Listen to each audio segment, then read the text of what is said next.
29 महापालिकांसाठी होत असलेल्या निवडणुकीमध्ये 892 जागांसाठी निवडणूक, तब्बल 15,931 उमेदवार निवडणुकीच्या रिंगणात. राज्य निवडणूक आयोगाची माहिती. आपण मुलाला विचारलं, तू उद्धव काकांना डोळा मारला होतास का? महाविकास आघाडीचा एकही उमेदवार तुझ्या मतदारसंघात टिकला नाही. भाजपच्या किरीट सोमय्यांनी ठाकरेंना डिवचलं. रश्मी शुक्ला यांच्या जागी वरिष्ठ आयपीएस अधिकारी सदानंद दातेंनी स्वीकारला पोलीस महासंचालक पदाचा पदभार. सदानंद दाते राज्याचे 48वे पोलीस महासंचालक. शुक्ला यांनी घेतली मुख्यमंत्री देवेंद्र फडणवीस यांची भेट. रश्मी शुक्ला पोलीस महासंचालक पदावरून सेवानिवृत्त.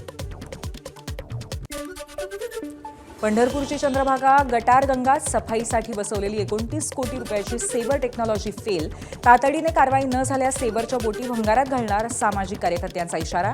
भाविकांनाही प्रदूषित पाण्याचा मनस्ताप. 15 जानेवारीपासून सुरू होणारा गोंदिया इंदूर मुंबई प्रवासी विमानसेवा सुरू होणार. विमानसेवेसाठी स्टार एअरच्या अधिकृत वेबसाईट सह इतर ऑनलाईन पोर्टल्सवरती तिकीट बुकिंग करता येणार. नांदेड जालना समृद्धी महामार्गाच्या कामाला सुरुवात. हिंगोलीसह परभणी जिल्ह्याला सुद्धा फायदा होणार. 40,000 कोटी रुपये खर्च करण्यात येणार. शेतकऱ्यांना मोठा दिलासा. पीक कर्जांवरती मुद्रांक शुल्क माफ करण्याचा राज्य सरकारचा निर्णय. 2 लाखांपर्यंतच्या कर्जावरती सवलत. सर्व बँका सहकारी संस्थांना बंधनकारक. सावित्रीबाई फुले जयंतीनिमित्त रांगोळी काढत अभिवादन. हिंगोली जिल्ह्यातील आदिवासी विद्यालय कवडा इथल्या विद्यार्थिनींनी काढली रांगोळी. सावित्रीबाईंच्या कार्याला उजाळा.